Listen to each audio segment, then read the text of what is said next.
Maulid Nabi itu yang kangelan tuh Abu Lahab, bukan pengurus NU. Sampai sekarang dalil maulid itu masih pakai Abu Lahab. Jadi ini ya NU itu termasuk organisasi yang luar biasa. Abu Lahab ya jadi dalil. Jadi Abu Lahab dengar kalau iparnya, Abu Lahab itu iparnya Aminah, iparnya Sayyidah siapa? Dengar Aminah lahir nggak punya suami, saking senengnya candalemnya beliau namanya Suwaibah itu dimerdekakan. Ya setidaknya untuk hari Senin tak sebut beliau loh, karena pas soleh. Nanti Selasa Rabu sudah enggak. Itu dimerdekakan. Saya yang kiai kecil saja nggak bayangkan kalau pagi-pagi tidak punya anak dalam, yang bikin kopi siapa, yang mencucikan siapa, yang nyapu rumah siapa. Tapi Abu Lahab saking senengnya punya ponakan itu dikasihkan, sudah Suwaibah kamu pakai saja, sudah biar melayani kamu, ngurusin kamu. Jadi saya bayangkan hari itu Abu Lahab itu mungkin bikin kopi sendiri, nyapu sendiri demi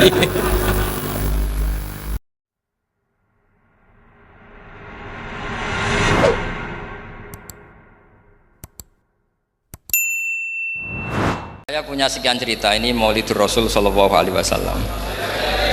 Itu dulu zaman Nabi itu ada ayat yang Jibril jauh-jauh dari langit turun ke bumi hanya membawa satu kalimat, sehingga syarat seorang mufassir itu termasuk tahu pertanyaan kalimat apa yang hanya satu diturunkan Jibril, yaitu kalimat minal fajr. Jadi dulu awal-awal Islam itu ada ayat kamu makan wakulu washrobu hatta yatabayyana lakumul khaytul abyadu minal khaytil aswad. Jadi kalau malam puasa itu orang boleh makan selagi melihat benang putih sama benang hitam itu belum kelihatan.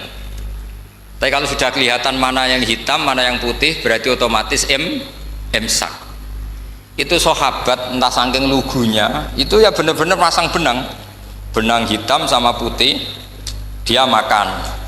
Nanti 1 jam dari makan misalnya diintip lagi, kok belum kelihatan, makan lagi.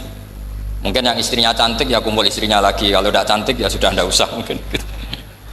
Sampai itu jadi perilaku sahabat berhari-hari. Ketika dilaporkan ke Rasulullah, Rasulullah itu tertawa-tawa. Kok ada begitu? Baru Jibril datang menerangkan minal fajr. Jadi benang hitam artinya masih malam, benang putih maknanya sudah fajar shadiq. Itu lama sekali. Saya ini termasuk orang yang sangat-sangat susah ketika orang ingin belajar Islam itu instan. Dulu Nabi jadi Nabi itu 23 tahun. Itu untuk menemukan teori masbuk, tidak nyalip imam, itu Nabi juga lama. Jadi dulu sahabat itu kayak anak-anak kecil zaman saya kecil itu, kalau imam sudah rokaat ketiga atau rokaat keempat itu kalau orang-orang desa kan langsung takbir, terus dia sholat sampai 3 rokaat nyalip siapa? Imam. Nanti di rokaat keempat baru sama imam salam dia ikut salam. Itu hebat betul itu sama sekali nggak salah. Kalau ditanya lo kok ikut salam, kan sudah sama-sama 4 rokaat karena imamnya dia apa? Disalib. Jadi dia takbir terus tahu imamnya rokaat ketiga atau keempat terus nyalip sampai ke rokaat yang sama, nanti salamnya bareng-bareng imam. Itu dulu sahabat ya gitu, kalau Rasulullah sudah di rokaat keempat atau ketiga langsung mereka takbir Allahu Akbar, nyalip. Setelah nyalip menyamakan dengan Rasulullah salam juga ikut salam. Jadi itu dulu lama sekali prosesnya. Sampai ada satu peristiwa Mu'ad bin Jabal datang, kemudian Nabi sudah sholat, berarti masbuk kalau dalam bahasa fikih. Mu'ad langsung ikuti Nabi, setelah Nabi salam baru Mu'ad menambahkan jumlah rokaat yang tertinggal. Terus semenjak itu jadi sunnah, jadi sunnatan mutaba'ah kalau masbuk ikut imam, kemudian hanya menambahkan rokaat yang tertinggal. Itu 23 tahun. Jadi saya ngisi 20 menit yang nggak paham, 2 jam yang nggak paham, 3 jam yang nggak mungkin paham. Daripada gitu ya 20 menit saja. Ya itu betul, karena saya tidak punya kemampuan untuk itu. Saya masih ingat, saya ngaji umum pertama itu di hallnya abahnya Pak Hamid Pasuruan di Lasem. Kedua di Pak Hamid Pasuruan kemarin. Terus tadi di Kiai Robah Maksum, itu ajudannya 3 kali ke saya tidak mau. Kiai Robah datang sendiri, sudah sepuh dituntun. Saya ini agak-agak soleh lah. Kalau sama orang sepuh itu pengapesan. Masih ingat lah aturan mainnya laisa minna walam yarham saghirona wa yuwaqqir haqqa kabirina. Tapi yang sepuh betul kayak Mbah Jamal itu sepuh betul. Ada sepuh gaya-gayanan ndak mau. Karena memang Mbah Jamal itu besanan sama saya. Mbah Sahal itu misanan saya, misanannya Mbah saya. Terus dapat Mbah Nafisah ya keluarga sini. Saya teruskan, kalau Mbah Robah itu faktornya sanad ya. Robah bin Maksum, Maksum ini muridnya Mbah siapa itu? Fakih Mas Kumambang ya, Mbah Zubair dulu ya ngajinya sama Mbah Fakih apa? Mas Kumambang. Kemarin seminggu yang lalu saya di Pondok Termas ya, faktornya sepuh karena sanad saya Mbah Mun, Mbah Zubair, Kiai Fakih Mas Kumambang, kemudian Mbah Mahfud apa? Termas. Saya terus mau cerita tentang sanad ilmu.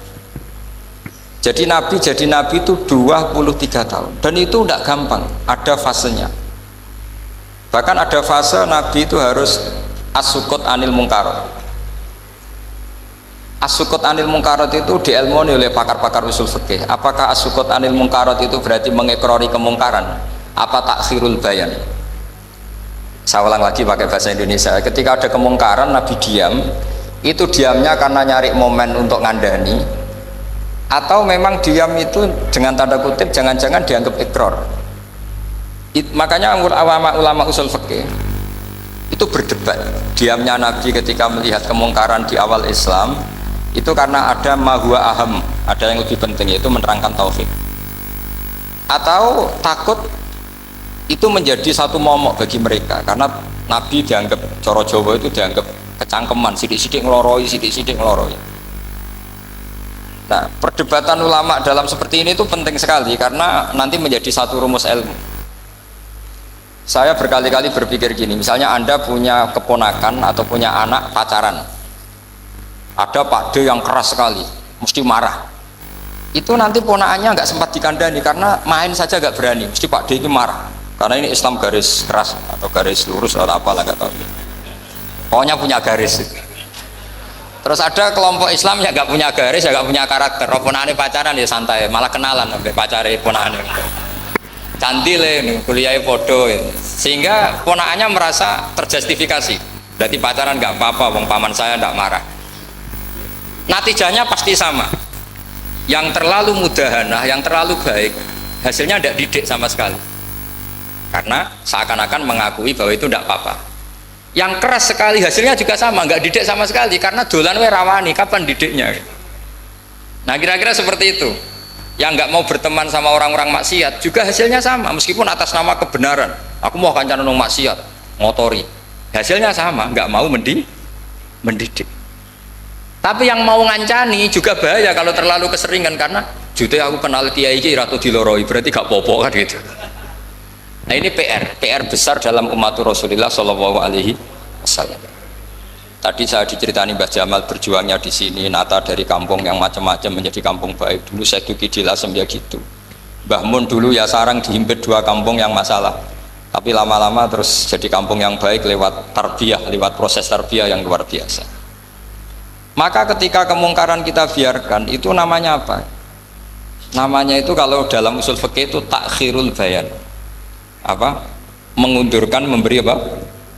Penjelasan. Karena sekali tidak dengan definisi ini, nanti takutnya dianggap al-iqrar alal mungkar, dianggap ngakui kemungkaran. Nah, saya termasuk orang yang sangat usuli ya, sangat memahami Quran, hadis itu cara disiplin ilmu usul fikih. Nah, kenapa itu satu keharusan? Begini logikanya. Saya ulang lagi, Nabi jadi Nabi itu 23 apa? Itu yang menyokong beliau jadi nabi itu orang Nasrani dan orang Yahudi, karena itu satu-satunya perangkat yang harus dipakai. NU belum ada, sama nggak usah GR bela nabi, NU pas itu belum ada. Maulid nabi itu yang kangelan tuh Abu Lahab, bukan pengurus NU. Sampai sekarang dalil maulid itu masih pakai Abu Lahab. Jadi ini ya NU itu termasuk organisasi yang luar biasa. Abu Lahab itu jadi dalil. Jadi Abu Lahab dengar kalau iparnya, Abu Lahab itu iparnya Aminah, iparnya Sayyidah siapa? Dengar Aminah lahir nggak punya suami, saking senengnya candalemnya beliau namanya Suwaibah itu dimerdekakan. Ya setidaknya untuk hari Senin tak sebut beliau lah, karena pas soleh. Nanti Selasa Rabu sudah enggak. Itu dimerdekakan. Saya yang kiai kecil saja nggak bayangkan kalau pagi-pagi tidak punya anak dalam, yang bikin kopi siapa, yang mencucikan siapa, yang nyapu rumah siapa. Tapi Abu Lahab saking senengnya punya ponakan itu dikasihkan, sudah Suwaibah kamu pakai saja, sudah biar melayani kamu, ngurusin kamu. Jadi saya bayangkan hari itu Abu Lahab itu mungkin bikin kopi sendiri, nyapu sendiri demi. Nah itu sama Allah dikenang sehingga yukhaffafu anhul adzabu yaumal isnan. Itu masyhur. Idza kana hadza kafiron jaa dhammuhu bi tabbat yadahu fil jahimi mukhal lada ata annahu fi yaumil isnaini daiman yukhaffafu anhu lisururi bi mata famadzannu bil abdilladzi kana umruhu bi ahmada masruran wa mata muwahhida. Ini Abu Lahab yang kafir, hormat Maulidur Rasul saja dapat takhfiful adab, apalagi yang mukmin. Jadi itu satu-satunya dalil maulid, itu dalilnya Abu Lahab. Ya makanya terus kita itu dibully sama kelompok sebelah, dalil kok Abu Lahab. Tapi saya pastikan awal Islam itu yang menjadi perangkat nubuah itu hanya Yahudi dan Nasrani, karena yang lainnya nggak tahu Nabi itu apa.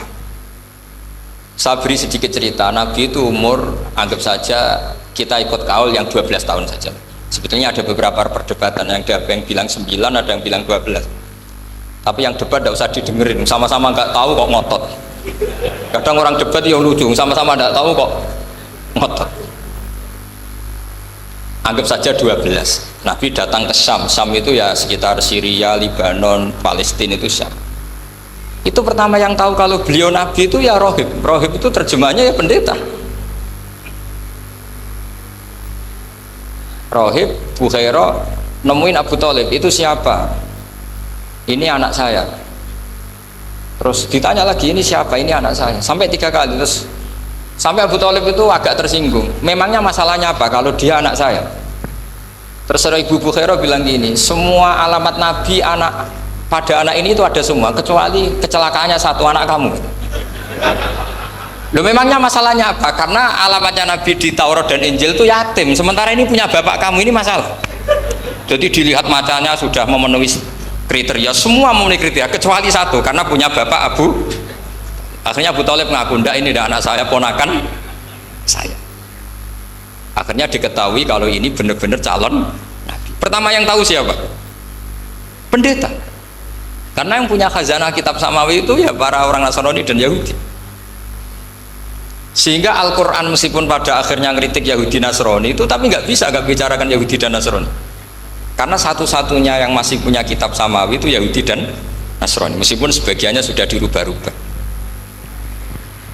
Alamat pertama itu seperti yang diceritakan di Berjanji, afi ainaihi humrotun, matanya dilihat. Terus perlakuan pohon, saya pernah di pohon itu, pohon nubuah, itu umurnya ribuan tahun.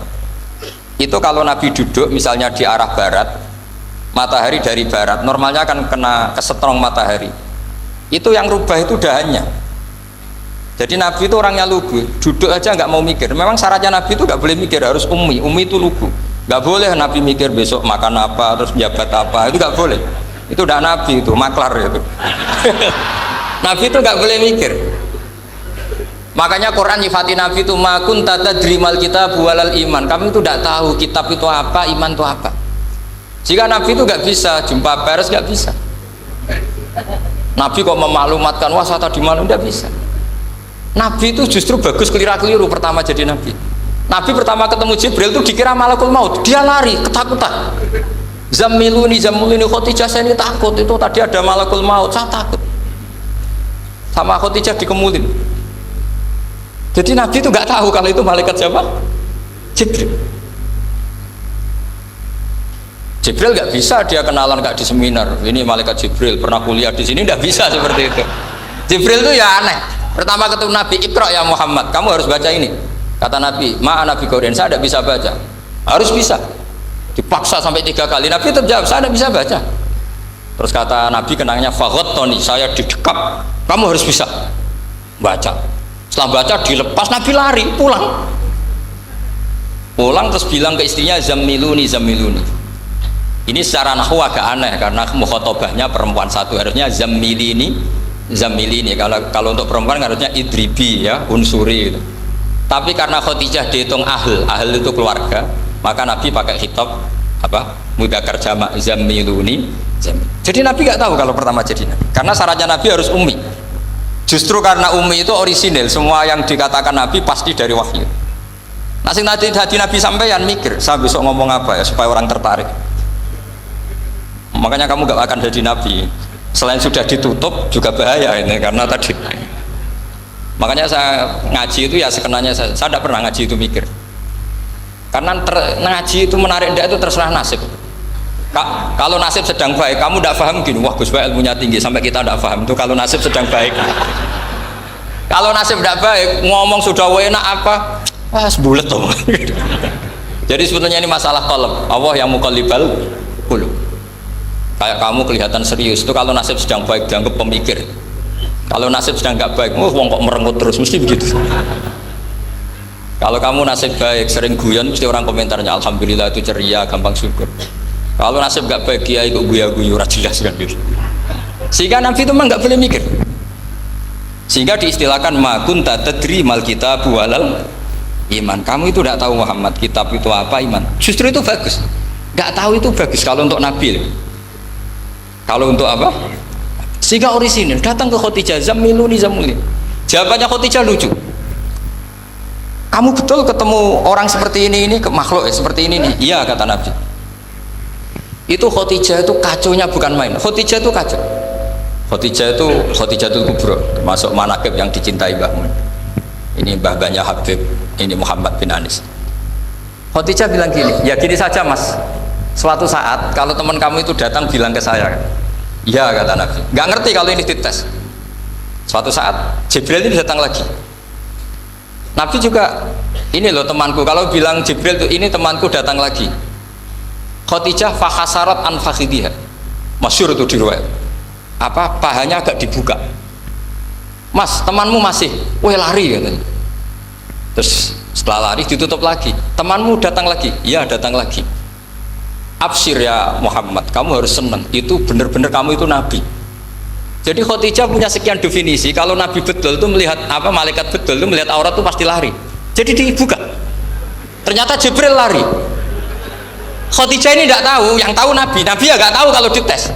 Kalau Nabi tahu, oh kok ngene nak dites ya. Jadi ini mungkin, jadi Nabi itu nggak tahu kalau dites. Mas kalau temanmu datang bilang saya. Setelah pas Nabi sama Khadijah, Jibril datang. Masyhur itu fahasarat an fakhidiyah.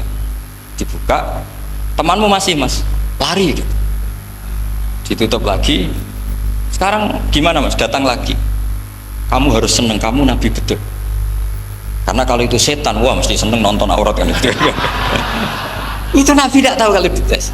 Kalau sampean kan tahu kalau mau dites istri. Sampai mulai kata tong itu liyo toko mesti bojo baik servis untuk menutupi semua keburukan itu. Itu Nabi. Uniknya terus Khadijah, Nabi jadi Nabi sama Khadijah itu tahu dulu Khadijah. Nabi nggak tahu kalau mau jadi Nabi, tapi Khadijah tahu. Sehingga ketika umur 25 tahun Nabi sebagai pedagang, Khadijah itu ngirim mata-mata namanya Maisarah. Maisarah itu nama lelaki. Saya tambahin lagi Maisarah nama lelaki. Nanti kalau kamu artikan nama perempuan, oh berarti Nabi kemana-mana punya perempuan. Enggak, Maisarah itu nama lelaki. Maisarah dikirim Khadijah. Terus gimana Muhammad di perjalanan? Tudhilluhul ghamamah tuti'uhus sahaib, kemana-mana dipayungi oleh mega, oleh awan. Sekian informasi ke Rasul ke Khadijah itu dimasukkan semua ke Khadijah. Tapi betapa kecewanya Khadijah ketika Nabi nikah umur 25 tahun, Khadijah umur 40 tahun. Itu kok gak jadi Nabi. Itu mulai kecewa sido jadi Nabi tahu orang. Makanya ketika tahun ke-40, berarti Nabi umur 40, cerita ketemu tadi Jibril, sebenarnya Nabi nggak tahu itu Jibril, nggak bilang Jibril. Itu Khadijah senangnya bukan main. Karena apa yang dibayangkan dia terjadi. Fa wa la yuzika wa abadan innaka la tasilur rahim wa tahmilul kalla wa taksibul maqdud wa taqridu fa wa tu'inu ala nawaibil haq. Ini kalau istilah bahasa Pak Said Akil, syarat jadi rais Suriah harus hafal katanya gitu. Sonono syaratnya jadi ulama. Saya ini jadi ulama sebelum di NU. Makanya kata Mbah Mun dulu guyon kiai ono loro, ono kiai sing ning NU, berarti kiai sik lagi ning NU. Ono sing kiai NU nak gak pengurus NU ora dadi kiai gitu kan.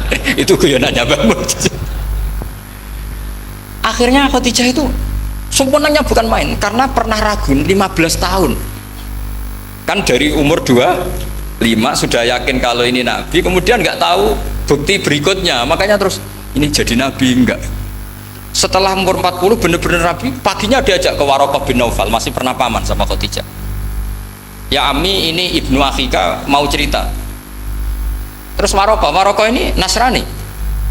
Di kitab Bukhari disebut wakana imro'an tanas sorofil jahiliyah wa yaktubu Injil bil Ibroniyah masyaallah ayaktub. Jadi Waraqah itu penginjil, pendeta.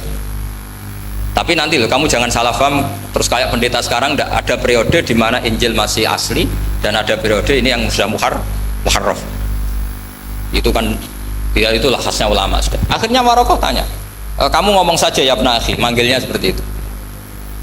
Akhirnya Nabi cerita ketemu Jibril, sebenarnya beliau nggak tahu itu Jibril cerita. Terus kata Waraqah, hadan namus alladzi ja'a bi Musa, masih pakai bahasa namus, hadan namus alladzi ja'a bi Musa. Itu namus semacam malaikat yang mendatangi Musa. Terus uniknya Waraqah bilang gini, wa iyudrikni yaumuka ansuruka nasron mu'azzaron. Andaikan saya menemukan hari ketika kamu jadi nabi, akan saya bela mati-matian. Kapan itu paman? Khina yukhrijuka kaumu, ketika kamu diusir oleh kaum kamu. Nabi sebagai orang baik, makanya GR jadi orang baik itu ya boleh. Nabi sebagai orang baik itu tanya, awamu khrijiyahum. Kalau kiai mana nih, awamu khrijiyah ana ta iku wong sing ngetokno ingsun hum ta kaumi. Masa saya nanti diusir kaum saya? Saya ini termasuk keluarga terhormat, perilaku saya baik. Masa saya nanti diusir? Terus kata Waraqah, tidak ada seorang pun yang jadi nabi kecuali nanti ngalami diusir. Jadi yang tahu mau diusir itu ya Waraqah. Nabi malah tanya, masa saya nanti diusir? Karena tadi syaratnya Nabi harus ummi itu keibu-ibuan. Jadi nggak tahu. Tapi nggak tahu di Nabi itu sifatu madkhin, sifat pujian, bukan sifatu naqsin, sifat apa? Kekurangan. Akhirnya Nabi mulai sadar, wah ini jadi Nabi tenan kan gitu. Jadi makanya kitab Fathul Bari, syarahnya Bukhari, termasuk komentarnya Said Muhammad di beberapa kitab beliau, di Mafahim, di beberapa kitab. Kamu jangan terlalu fikih. Kalau terlalu fikih kan nggak boleh mempercayai omongan orang kafir, orang ahli kitab. Karena awailun nubuwah itu yang komentar semua ahli kitab. Awailun nubuwah itu yang tahu bahwa Nabi Muhammad calon nabi itu semuanya data dari ahli apa? Ahli kitab. Sudah akhirnya Nabi ketemu Jibril lagi yang menurunkan ayat ya ayyuhal muddatsir qum fa'anzir wa rabbaka fakabbir wa thiyabaka fatahhir wa rujza fahjur wa la tamnun tastakfir wa li rabbika fasbir. Nabi mulai yakin ketemu Jibril. Setelah sering ketemu Jibril, Nabi ya dengan tanda kutip nggak tahu aturan mainnya lagi. Setiap ada pertanyaan bilang gini, sudah tak jawab besok. Mentang-mentang besok Jibril datang. Ternyata Jibril tidak datang sampai 40 hari. Akhirnya dibully sama umatnya. Mat jari iso jawab, ternyata ada bisa. Piye Jibril ora teko. Akhirnya diwarai meneh. Ngene lho carane dadi nabi, wala taqulanna li syai'in inni fa'ilun dzalika hudan illa ayas. Jadi Nabi, sudah kamu besok datang ke saya tak jawab, karena Nabi mentang-mentang besok mau konsultasi sama apa? Jibril. Ternyata Jibril tidak datang karena Nabi lupa tidak mengatakan insya Allah. Kalau Nabi itu tahu semua, pasti Nabi mengatakan insya Allah dulu. Tapi Nabi memang sebaiknya nggak tahu. Ummi, justru itu wa ma yantiqu anil hawa in huwa illa wahyun yuha. Itu beberapa peristiwa. Sehingga syaratnya jadi wali, karena wali itu warasatul anbiya, ya kudu rada goblok sithik-sithik. Nggak boleh wali kok cerdas, analisis, nggak boleh. Wali kok delok TV ngrungokno pakar-pakar analisis. Iku ora wali, jadi maklar. Nggak boleh. Jadi misalnya yang menang Pak Jokowi atau Pak Prabowo, nggak boleh pakai Pak Jokowi petahana, bos gini, nggak boleh. Wali kalau ditanya yang menang Pak Jokowi Pak Prabowo, biadillah gitu aja. Itu urusan Allah. Itu alamatnya apa? Itu nggak penting, yang penting boleh ridhanya Allah. Nggak menarik figur-figur seperti itu wali. Sudah saya teruskan supaya clear ya masa Maulidur Rasul Shallallahu Alaihi Wasallam. Itu kita tidak punya data kecuali dari ahli kitab. Yahudi lebih ngeri lagi. Yahudi itu punya kriteria, syaratnya Nabi harus min dzurriyyati Ibrahim. Ya makanya kitab yang paling disenangi Mbah Mun itu Berjanji. Syaratnya Nabi harus min dzurriyyati Ibrahim. Lalu Muhammad itu siapa? Kok tahu-tahu Nabi? Dia itu orang Arab itu jahiliyah, wongnya goblok-goblok. Wah, akhirnya terus jadi polemik ilmiah kan. Akhirnya Nabi memaklumatkan diri kalau beliau min dzurriyyati Ibrahim. Dibuktikan Ibrahim pernah singgah di Mekah, yaitu fihi ayatum bayyinatum maqamu Ibrahim, bahwa Ibrahim pernah hidup di Mekah, ada buktinya, yaitu ada bekas kaki di dekat Ka'bah. Akhirnya Ibrahim meninggalkan Ismail kecil kekurangan air, Hajar lari-lari nyari air 7 kali, akhirnya jadi sa'i bena Safa wal. Ada sekian bukti kalau Ismail itu hidup di Mekah, menikah sama suku Jurhum. Akhirnya orang Yahudi mulai ngeper, iya Muhammad pantas jadi nabi, ternyata orang Mekah turunan Ibrahim alaihis. Itu andekan orang Yahudi yang tidak komen, itu juga gak dilacak nasabnya Nabi. Gara-gara orang Yahudi komen Nabi itu harus turunan Ibrahim, kamu asal usulnya gimana? Akhirnya Allah sendiri yang menjawab bahwa Nabi lahir dari Ibrahim. Padahal Ibrahim itu orang Palestina. Logikanya gimana? Ternyata Ibrahim pernah singgah di Mekah. Ada bekas kakinya, ada ritualnya, yaitu lari bena Safa wal Marwah, menceritakan wal Marwah, menceritakan apa? Ibrahim ketika nyari apa? Siti Hajar ketika nyari apa? Itu disebut fihi ayatum bayyinatum maqamu. Maka Berjanji itu kitab yang masalah madaih itu bagus secara tarikh. Jadi kitab madaih itu beda-beda. Ada yang kayak Habib Ali. Habib Ali itu lebih ke isek itu berontok. Jika saya suka baca Simtud Duror itu kalau pas isek, pas berontok. Berontok itu ya pas kangen Nabi, biasanya saya wudhu terus baca Simtud Duror, itu pas isek. Tapi kalau saya ingin baca sejarah suka Berjanji. Kalau Habib Ali jelas isek. Yang juriannya sekarang di Solo termasuk Habib Muhammad bin Husain bin Anis bin Alwi bin Ali yang punya Simtud Duror. Jika kalau beliau baca sholawat ya sholatan yattasulu biha ruhul musalli alaihi fayam basitu fi qalbi siru nuri ta'aluki bi wa hubbi fayuktabu biha bi inayatillahi nabu fi hisbi. Kalau Berjanji enggak, dia tahu problem utama Nabi itu nasabnya, karena beliau orang Quraisy, orang jahiliyah yang dikira enggak punya darahnya Nabi Ibrahim. Maka beliau pertama ngarang diantaranya wa ba'du fa'aqul huwa Muhammad bin Abdillah bin Abdul Muttalib wasmuhu Syaibatul Hamdil Khumitat Khisalusaniyah. Saya pastikan Muhammad cucunya Abdul Muttalib, dia yang punya pintu yang mau masuk ke Ka'bah, namanya Babu Bani Syaibah, itu nama lain dari Abdul Muttalib. Terus diteruskan Abdul Muttalib bin Hashim terus sampai wa adnanu bila raibin idza dawil ulumin nasabiyah ila dhabihi Ismail nisbatuhu wa muntan. Karena Berjanji ingin ngomong, ingin memaklumatkan ini Muhammad, kamu kira orang mana? Beliau adalah turunan Ibrahim. Kayak apa alimnya yang ngarang Berjanji? Nah, saya berkali-kali ngomong di mana-mana. Lah Berjanji itu nasibnya kurang baik. Dibaca bahasa Arab, yang baca nggak paham, yang dengar nggak paham. Akhirnya kubu sebelah dianggap baca mantra. Nah, terus dihukumi bid'ah kan? Coba kalau itu ditulis bahasa Indonesia. Nasab Muhammad, dia punya bapak Abdullah, punya mbah Abdul Muttalib gini-gini. Paling kubu sebelah tidak akan bilang bid'ah, mesti ngomong ini buku sejarah. Jadi gara-gara bawa bahasa Arab, sing maca ora paham, sing nyenggak ora paham, terus koyok mantra. Sing kritik yo luwih ora paham. Sudah akhirnya. Jadi Berjanji itu bela-belain Nabi itu yang dilihat sisi nasab. Makanya beliau ngendikan wa adnanu bila raibin inda dzawil ulumin nasabiyah ila dzabihi Ismaila nisbatuhu wa muntan. Itu juga orang Yahudi. Akhirnya orang Yahudi banyak yang iman. Ternyata Muhammad itu tidak orang lain. Sampai mereka bilang Muhammad minal asbab. Muhammad itu nggak lain saudara kita. Akhirnya orang Yahudi banyak yang iman. Jadi pertama Nabi jadi Nabi itu yang tahu ya orang Yahudi dan orang Nasrani, karena mereka pasti punya sisa-sisa kitab samawi. Itu yang diceritakan Ka'bil Akhbar. Ya al-haditsus tsani an Yasar bin Atha an Ka'bil Akhbar. Qala allamani abi Tawrata ila sifran wahidan kana yaktimuhu wa yudkhiluhus sunduk falamma mata bi fatahtuhu fa idan fi nabiyyun yakhruju akhiras zaman maulidu bi Makkah wa hijratu bil Madinah wa sultanuhu bisyam. Jadi ini saya urun nerangkan maulid. Tapi jangan diundang lagi. Ya, pokoknya saya ini kaidahnya jelas. Kalau tidak pernah sepuh ngundang saya haram. Aturan fikihnya kan gitu. Kalah alim ngatur yang alim haram. Kalah tua ngatur sing tua haram.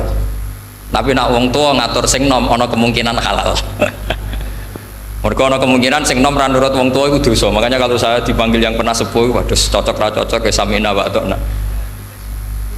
Karena Mbak Jamal ini abahnya Gus Rozin, biasanya basal. Terus saya pokoknya tak ingat saya pengajian umum itu baru ke-7 ke 8. Semoga ya nanti sampai mati ya jumlahnya masih bisa terhitung. Tapi kalau ngaji rutin saya terus ngaji rutin. Saya pernah baca hikam di Jogja khatam. Kalau di pondok saya sudah nggak terhitung saya khatam berapa kitab, nggak terhitung karena saya sering ngaji rutin. Sehingga Diba itu kitab kesayangan Habib Ali. Habib Ali sebelum ngarang Simtud Duror itu beliau nginduk kitab apa? Diba, masyhur. Jadi saya ulang lagi ya, kalau Diba sama Berjanji lebih ke Tarikh, kalau Habib Ali ke Isyaq, semuanya baik. Saya baca semua. Saya niru Habib Ahmad Al-Habsyi Pasuruan, pernah tak tanya, kenapa kalau Maulid baca 3-3-nya? Ben ke Asobiah, Gus, ben keduman kabeh. Saya itu setengah hafal semua, 3-3-nya setengah hafal semua. Berjanji cerita, Al-Haji Susah, Diba yang ini Diba, Al-Haji Susani an Yasar bin Ato an Kabil Akbar. Kata Kabil Akbar, saya ngaji sama bapak itu, Taurat itu khatam. Tapi saya itu iskal itu janggal. Kenapa ada satu lempiran yang nggak diajarkan? Disimpan fisunduk. Jadi orang Yahudi itu ada baiknya. Mestinya kalau mangkal kan dibakar supaya hilang jejak. Enggak. Karena Yahudi itu ada unsur nubuah. Karena babanya Yahuda bin Yakub bin Ishak bin Ibrahim. Tapi Yahudi yang orisinil ya. Saya berkali-kali ngaji bilang Israel itu kalimatu madkhin, pujian. Sehingga Israel disebut wa anni faddaltukum alal alam, itu Israel yang bani karena ada gennya Nabi. Kalau Israel yang sekarang itu nation, sebuah negara. Mereka ada yang Zionis, ada yang turunan Eropa, Amerika, terus Islamfobia. Itu beda Israel yang negara dengan Israel yang bani. Kalau yang bani itu ada unsur gen para apa? Nabi, sehingga ya bani Israel. Tapi kalau Israel sekarang nama sebuah negara, sehingga ketika Allah bilang ya Bani Israel itu khitabnya pada penduduk Medina. Kenapa? Karena penduduk Medina zaman itu banyak yang keturunan Nabi Ibrahim alaihis salam. Jadi Israel di Quran itu bukan nama sebuah negara, nama sebuah turunan, sehingga disebut ya Bani Israel, he anak turune Israel. Kita tahu Israel nama lain daripada Nabi Yakub bin Ishak bin Ibrahim.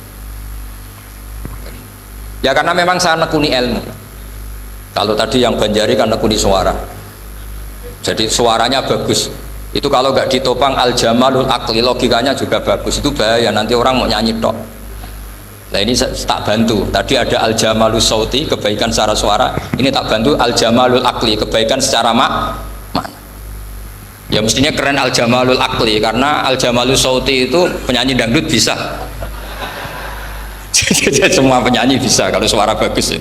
Tapi kalau maknani Diba itu kalau tidak orang alim tidak bisa. Terus tuku terjemahannya tetap paham, bakat itu.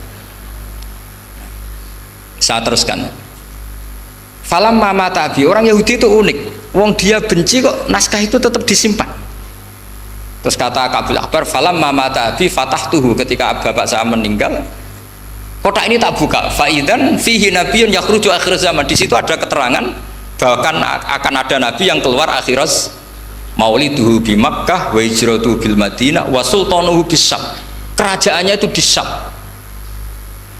Bareng Kabil Akbar ini sebetulnya menangi Rasulullah SAW, tapi dia nggak mau iman karena Nabi itu nggak lengkap menurut dia. Ini Muhammad sudah benar lahirnya di Mekah, wafatnya di Madinah, tapi masih kurang satu, wa sultanuhu bis Syam.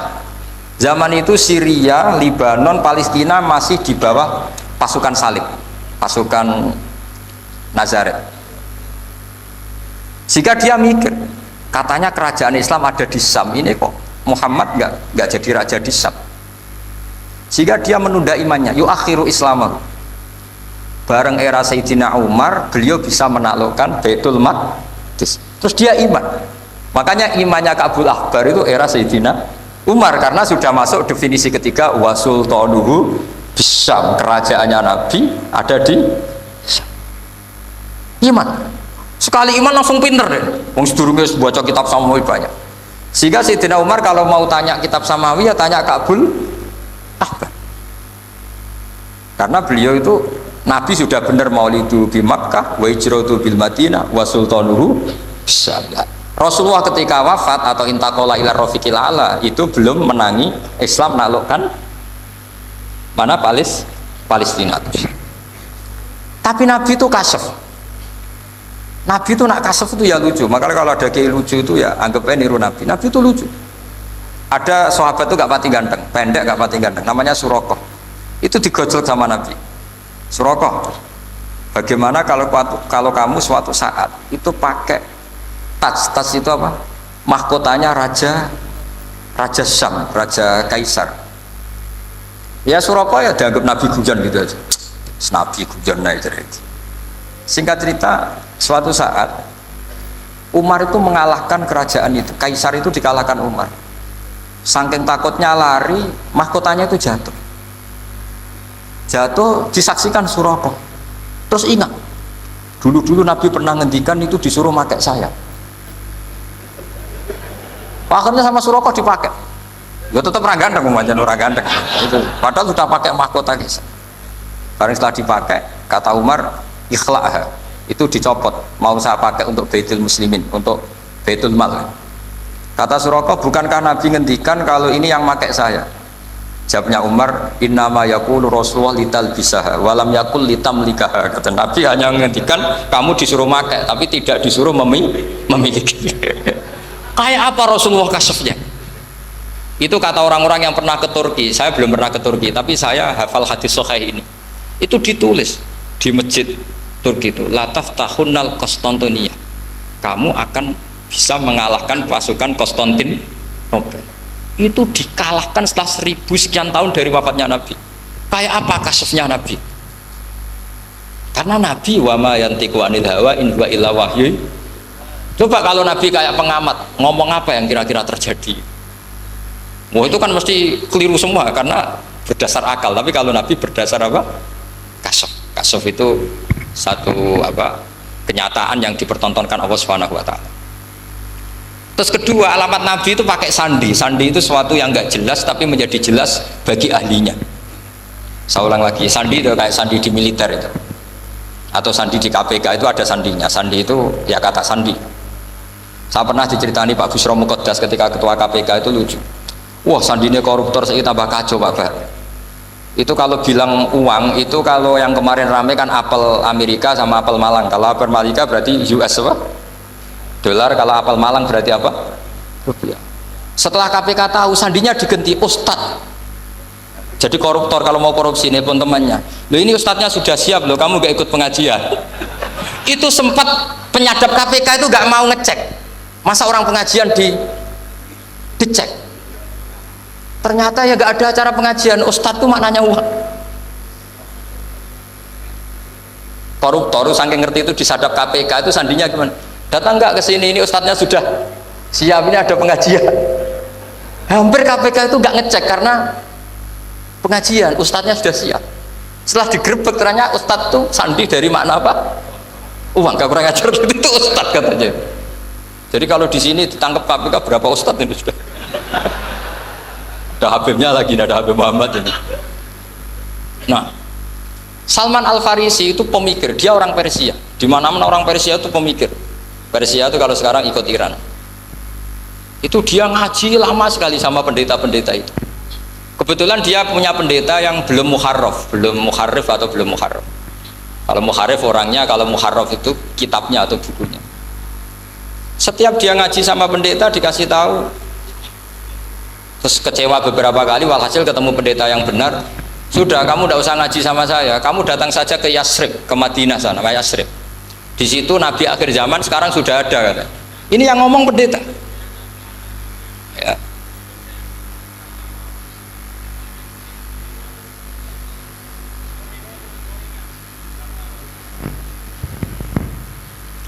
Ya terus sandinya itu 3. Itu aneh semua sandi. Sandinya pertama layak balus sodaqah. Lalu saya tahu kalau itu Nabi gimana? Pas itu posisi di Babylon. Babylon itu sekarang ikut Irak. Babylon itu ikut Irak. Dia orang Persia, kira-kira sekarang Iran. Terus dia kerja di Babylon, kalau sekarang ikut Irak. Makanya ada yang cerita Nabi Ibrahim itu orang Babylon, berarti orang mana? Irak. Kemudian pindah ke Syam, kemudian sempat hidup di mana? Makkah. Akhirnya datang. Beliau di Babylon diceritain. Terus beliau miskin. Terus ada kafilah dari Yasrib, dia bilang saya siap jadi budak Anda asal saya dibawa ke Yasrib. Akhirnya Salman jadi budak. Jadi budak, dia di Yasrib jadi budak. Demi penelitian itu dia jadi budak. Padahal dia orang pinter sekali, namanya Salman Al-Farisi. Setelah jadi budak, dia di Yasrib. Suatu saat dia kerja dapat ujroh. Ujroh itu upah. Datang ke Rasulullah. Ya Muhammad, manggilnya masih jangkar. Ya Muhammad, saya punya banyak uang. Kamu kan punya sahabat banyak, punya santri banyak. Ini tak sedekahkan ke kamu. Apa kata Nabi? Sahabat dipanggil semua. Halumu ilayya, ayo kesini, ini makan, ini ada sedekah. Terus kata Salman kenangannya, walam yakhud min hasya'an. Bahkan sebagian riwayat mengatakan falam yamussa. Nabi nyentuh saja gak mau. Karena diistilahkan sedekah. Terus kata Salman, hadhihi waqidah, ini satu alamat. Itu sandi. Gak ada yang tahu kecuali ahli kitab. Setelah seminggu, 2 minggu dapat uang lagi. Ya Muhammad, hadhihi hadiyatun laka, ini hadiah untuk kamu. Nabi langsung ikut dahar. Hadhihi sintan, ini 2. Kalau logika kita pakai pengamat, bedanya apa? Sedekah ya dapat, hadiah ya dapat. Kan nggak ada bedanya sama sekali. Ternyata itu sandi. Sandi wayak balus hadiah, tapi walayak balus sedekah. Nabi itu nerima hadiah tapi nggak nerima sedekah. Bagi orang kebanyakan kan bedanya apa? Sama-sama dapat. Kiai pakai duit 1 juta, mbok arani sedekah ya ditampa. Mbok kayak 50.000 diarani hadiah ya ditampa. Sementing kan duit. Tapi kalau Nabi tidak bisa seperti itu. Kalau dikatakan sedekah nggak mau nerima, kalau hadiah akhirnya wah ini sudah ada 2 alamat. Jadi alamat tuh ya kadang aneh, masa sedekah sama hadiah dibedakan. Terus ketiga, wa fi katifihil aisar khatamun nubuwah mislu baidatin nu'amah. Di apa katifil aisar, apa kalau orang sini bilang apa? Pundak yang kiri itu ada khatamun nubuwah, ada alamat bahwa beliau adalah nabi akhir zaman, yaitu mislu baidatin nu'amah, kayak semacam telur manuk darah. Wah itu pusing, waduh caranya ngelihat gimana. Dia berkali-kali datang ke situ. Nabi itu orangnya priayi, jadi sering pakai baju. Kalau Nabi ini jenengan sering blodor gampang, ini kan Nabi kan sering priayi. Tapi Nabi itu memang unik. Ketika Salman ke situ, pas beliau mau wudhu, biasanya nggak pernah pakai buka baju. Tapi dibuka bajunya. Akhirnya Salman fa'aqabba alaihi, bersungkur di depan Nabi, kemudian mengatakan amantu bika ya Rasulullah. Karena ada 3 alamat. Lagi-lagi 3 itu juga didapatkan dari ahli kitab. Makanya di awal-awal Islam itu ahli kitab itu luar biasa. Meskipun akhirnya di akhir-akhir masalah karena banyak oknum yang mentahrif itu. Jadi saya mohon ilmu-ilmu seperti nggak boleh hilang. Jangan mentang-mentang orang Yahudi Nasrani sekarang sudah muharraf kamu terus anti sama sekali. Tetap ada sisa-sisa samawi. Karena mereka masih megang kitab apa? Samawi. Jadi kita fair saja. Yang salah ya salah, yang benar gini apa? Benar. Makanya saking fairnya Nabi, ini harus ditiru oleh semua orang NU, orang Muhammadiyah, orang apa saja. Nabi itu kalau menghormati satu ilmu itu luar biasa. Kata Sayyidina Umar, saya ini punya naskah banyak Taurat karena naskahnya menarik ya Rasulullah. Ada sahabat lagi cerita begini-begini. Jawabannya Nabi apa? La tusaddiquhum wa la tukadzibuhum. Kamu ya jangan bilang iya, ya jangan bilang tidak. Kalau kamu bilang iya, ternyata yang pas muharraf, yang pas sudah ada orisinil. Kamu bilang, wah itu bohong semua, ternyata ada yang masih orisinil. Kayak apa Rasulullah hati-hatinya? La tusaddiquhum wa la tukadzibuhum. Kalau sekarang enggak, orang ekstrim, pokoknya salah. Kalau tidak kita pokoknya salah. Iku ora ono hadise. Sing ono iku emosine, paham nggih?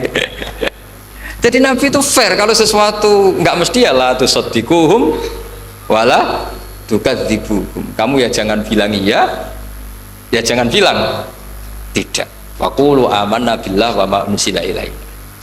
Jadi ini kebanggaan kita terhadap Rasulullah Shallallahu alaihi wasallam. Terus persinggungan Nabi dengan Yahudi Nasrani itu unik. Terus diantara lagi yang ditulis tuh wasallal kiblaten, dan Nabi pernah sholat di dua kiblat. Ternyata betul. Kita tahu Nabi sholat di Ka'bah, ketika di Madinah diminta sama Allah disuruh sholat ke Baitul Maqdis, dan itu kiblatu Anbiya. Akhirnya orang Yahudi banyak yang iman karena sesuai definisinya wa annahu sholla al kiblaten. Nah, alamat-alamat seperti ini orang sudah, lah itu dibak berjanji. Itu fasih betul menerangkan itu. Jadi saya bilang kalau Simtud Duror itu madainya isek luar biasa, brontonya Habib Ali. Sampai ketika beliau baca sholawat itu tidak kayak sampean. Sampean baca sholawat, sholawat isi tok wis tanhalu bil uqadu wa tanfariju bil qurabu wa tubdu bil hawa. Ijo sholawat sing kena go nyaur utang, go kabul kajate pokoknya gitu. Sholawatnya sekali permintaannya panjang kan.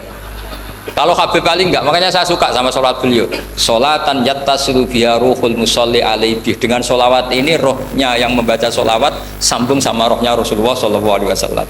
Barokahnya sambung menjadi mencintai. Barokahnya mencintai wayuk tabu biha di inayatillah fi hisbi. Barokahnya mencintai ditulis termasuk umatnya Rasulullah SAW. Nah sholawatnya sampean kan enggak seneng tanhalu bil uqad, semua problem hilang. Watan farijubil kurab, semua kesusahan hilang. Watu bil hawa cek kabul kajate. Watu nalu birohoib kasil sing seneng wis pokoknya sudah. Saya itu ya kadang iskalnya sholawat isi tok jaluane cek akeh. Ya tapi itu tetap baik ya. Piro-piro tawasule mbek sholawat ra gunung kawi ngoten mawon nggih. Jadi tetap baik gitu. Tapi ya ndak kelasnya yang sholatan ya tasilu biya ruhul musolli alaihi. Ini sudah sholawat sek. Pokoknya butuhe sambung Kanjeng. Sampean butuhnya kabul jadi tidak apa-apa lah, piro-piro tawasul mbek sholawat ora mbek gunung kawi. Assalamualaikum warahmatullahi wabarakatuh.